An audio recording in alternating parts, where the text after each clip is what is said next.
Ikigo gikora ubushakashatsi kuri politiki ya gahunda za leta cyamuritse ubushakashatsi cyakoze ku buryo amashuri y'imyuga n'ubumenyi ngiro n'andi mashuri y'ubumenyi rusange ategura abanyeshuri abategura kujya ku isoko ry'umurimo.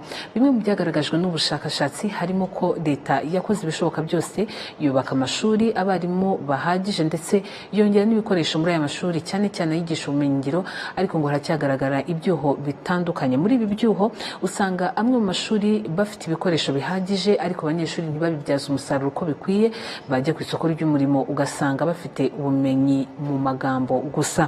Umuyobozi w'ikigo gikora ubushakashatsi kuri politike ya gahunda za leta Kayitesi Eugenie avuga ko ibyavuye muri ubu bushakashatsi bikwiye kwitabwaho. Rwanda ibyo twabonye nuko igihugu cy'u Rwanda gifite ingamba nziza cyane zo kugira ngo urubyiruko rubone akazi.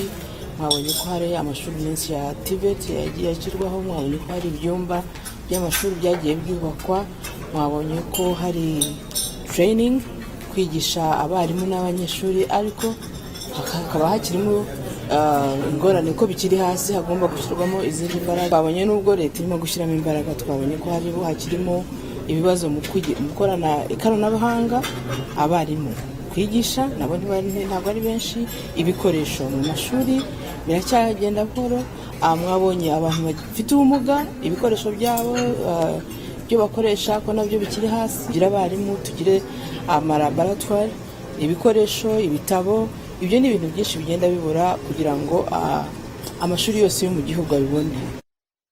Umuyobozi w'ikigo gishinzwe amashuri makuru y'imyuga n'ubumenyingiro Mucyo Sylvie avuga ko ibyavuye muri ubu bushakashatsi bizabafasha kunoza imyigishirize n'ireme muri aya mashuri y'imyuga n'ubumenyingiro. Turongeye imashini zo kwigiraho, abarimu bigishije gukoresha imashini, sibyo?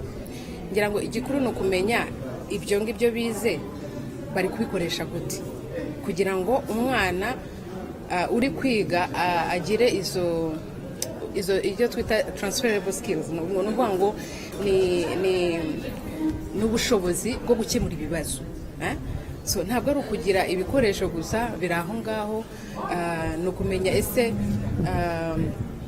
ibikoresho bikoreshwa gute mu kugira ngo umwana amenye icyo kintu cyo gukemura ibibazo, uko gutekereza yagera no hanze akamenya uburyo yivana mu bibazo cyangwa se atera imbere nawe ku giti cye.